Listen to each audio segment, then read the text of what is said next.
अस्सलामुअलैकुम स्टूडेंट्स, मेरा नाम है अब्दुर्रहमान अब्बास। उम्मीद है आप सब खैरियत से होंगे। कल हमने फ़िज़िक्स का पहला chapter the nature of science मुकम्मल किया था। हमने साइंस, उसकी ब्रांचेस और साइंटिफिक मेथड के बारे में पढ़ा था। आज हम आगे बढ़ेंगे और चैप्टर 2 शुरू करेंगे जिसका नाम है दी मेजरमेंट्स। लेक्चर स्टार्ट करने से पहले आपके भाई की रिक्वेस्ट है आपसे कि मेरे यूट्यूब चैनल को सब्सक्राइब कर दें, इस वीडियो को लाइक कर दें और अपने फ्रेंड्स के साथ, क्लास फेलोज़ के साथ शेयर कर दें। और अगर आप डिस्पेंसर टेक्निक पार्ट 1 के लेक्चर्स ऑनलाइन व्हाट्सएप पर लेना चाहते हैं तो स्क्रीन पर नंबर शो हो रहा है, उस पर आप कॉन्टैक्ट कर सकते हैं। तो लेट्स स्टार्ट द लेक्चर। सबसे पहले हम ये समझते हैं कि मेजरमेंट्स इतनी ज़रूरी क्यों है। आपकी किताब कहती है the foundation of physics rests upon physical quantities in terms of which the laws of physics are expressed. Therefore, these quantities must be measured accurately. Among these are mass, length, time, velocity, force, density, temperature, electric current, and various others. इसका मतलब ये है कि physics की बुनियाद physical quantities पर है, यानी वो तमाम चीज़ें जिन्हें हम नाप या तोल सकते हैं, जैसे कि लंबाई, वज़न, वक़्त, रफ्तार और क़ुव्वत। फ़िज़िक्स के सारे कवानीन इन्हीं क्वांटिटीज़ की शक्ल में बयान किए जाते हैं, इसलिए इनको बिल्कुल एक्यूरेटली नापना बहुत ज़रूरी होता है। सोचो अगर दर्जी आपके कपड़ों का नाप गलत ले ले तो क्या होगा। बिल्कुल वैसे ही हाल फ़िज़िक्स का होगा अगर हम मेजरमेंट्स ठीक ना करें तो। अब इन फिज़िकल क्वांटिटीज़ को हम दो कैटेगरीज़ में तकसीम करते हैं। Physical quantities are often divided into two categories, base quantities and derived quantities. Base quantities ये वो बुनियादी मकदारें हैं जिनको डिफ़ाइन करने के लिए किसी दूसरी क्वांटिटी की ज़रूरत नहीं होती।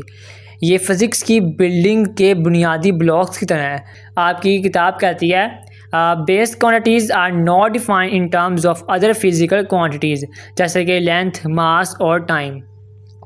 डिराइव्ड क्वांटिटीज़ ये वो मकदारें हैं जो बेस क्वांटिटीज़ से मिलकर बनती हैं, जैसे वेलोसिटी, एक्सेलरेशन, फोर्स।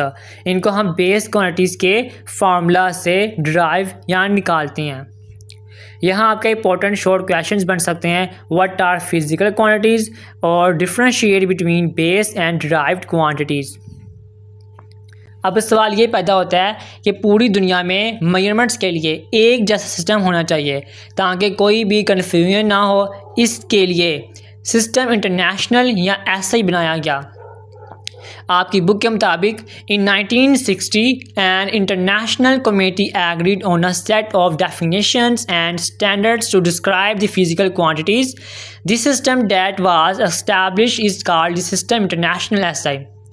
1960 में पूरी दुनिया के साइंटिस्ट ने मिलकर एक सिस्टम बनाया ताकि हर जगह मेजरमेंट्स के लिए एक ही स्टैंडर्ड इस्तेमाल हो। इस सिस्टम को सिस्टम इंटरनेशनल या एसआई कहते हैं। ये सिस्टम बहुत आसान है और पूरी दुनिया के साइंटिस्ट और मुल्क इसे इस्तेमाल करते हैं। इस सिस्टम में 3 तरह के यूनिट्स होते हैं, बेस यूनिट्स, सप्लीमेंट्री यूनिट्स और derive units.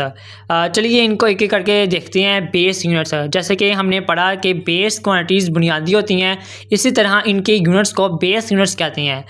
There are 7 base units for various physical quantities, namely length, mass, time, temperature, electric current, luminous intensity and amount of a substance.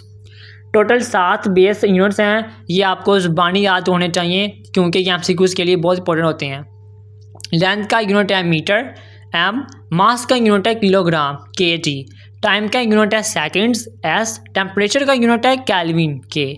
Electric current का unit है ampere, AMP in small letters और लिखना है आपने। और जो luminous intensity है, रोशनी की शिद्दत का यूनिट होता है कैंडेला, इसको सीडी से रिप्रेजेंट करते हैं। अमाउंट ऑफ अ सब्सटेंस, मादे की मकदार का यूनिट है मोल। यहाँ आपके एमसीक्यूज बन सकते हैं। How many base units are there in SI, तो यहाँ है आपका आंसर बनेगा 7। What is the SI unit of mass, kilogram. What is the symbol for the SI unit of temperature, K. अब आते हैं सप्लीमेंट्री यूनिट्स की तरफ। ये थोड़े स्पेशल केसेस हैं। The general conference on weights and Myers has not yet classified certain units of the SI under ether based units or derived units. These SI units are called supplementary units. कुछ unit ऐसे होते हैं जिन्हें अभी तक ना तो base units में शामिल किया गया है और ना ही ड्राइव यूनिट्स में, इन्हें सप्लीमेंट्री यूनिट्स कहते हैं।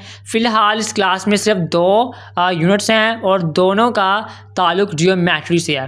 प्लेन एंगल यूनिट है रेडियन, सिंबल है रेड, और सॉलिड एंगल इसका यूनिट है स्टेडियन और सिंबल है SR। चलिए अब इन दोनों सप्लीमेंट्री यूनिट्स को डिटेल में समझते हैं।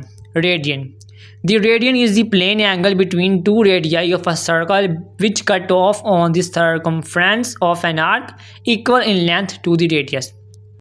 इसको आसान लफ्ज़ों में समझने के लिए एक पिज़्ज़े का सोचो। अगर आप पिज़्ज़े का एक ऐसा स्लाइस काटें जिसकी गोलाई की लंबाई पिज़्ज़े की रेडियस के बराबर हो, तो उस स्लाइस का सेंटर पे जो एंगल बनेगा वो एक रेडियन होगा। ये 2D या प्लेन एंगल को नापने के लिए इस्तेमाल होता है। आपकी किताब के फिगर 2.3a पार्ट में इसको दिखाया गया है। The steradian is the solid angle, 3-dimensional angle subtended at the center of a sphere by an area of its surface equal to the square of radius of the sphere। अब सोचिए एक football का, अगर आप उस football की सतह पर एक जैसा पैच काटें जिसका एरिया फुटबॉल के रेडियस के स्क्वायर को बराबर हो तो उस पैच का फुटबॉल का इस सेंटर पे जो 3D एंगल बनेगा वो एक स्टेरेडियन होगा। ये 3D एंगल को नापने के लिए इस्तेमाल होता है, जैसे एक आइसक्रीम कोन की नोक का एंगल, इसको फिगर 2.3b में दिखाया जा सकता है। यहाँ आपका MCQs बनता है, आपका MCQs भी बनता है और आपका शॉर्ट क्वेश्चन भी बनता है। Define radian, define steradian.